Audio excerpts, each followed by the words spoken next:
Letter from the Mother Lode by Carrie Beckwith. December 5th, 1849. Dearest Lillian, I have finally arrived in the gold country after nearly 8 months of sailing, 3 of which were spent on land in South America during poor weather. I am now living in a makeshift tent in Sacramento along the vein of quartz known as the Mother Lode, a primary source of gold ore. The gold is rich here, and I am finding almost $20 worth every day. However, food and clothing are unreasonably high. Nearly $10 for a dozen eggs and $40 for a shirt.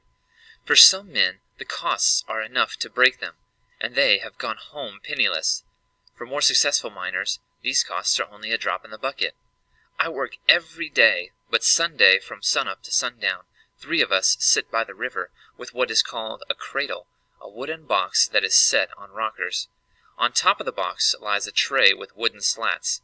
One man shovels gravel from the riverbed into the tray, and another pours water over the gravel. The large rocks are caught in the tray, and the rest flows down the cradle. It is my job to then shake the cradle until the dirt has washed away, and all that is left is the precious gold. We do this all day, and it is exhausting. When we are not working, we are playing cards or chess.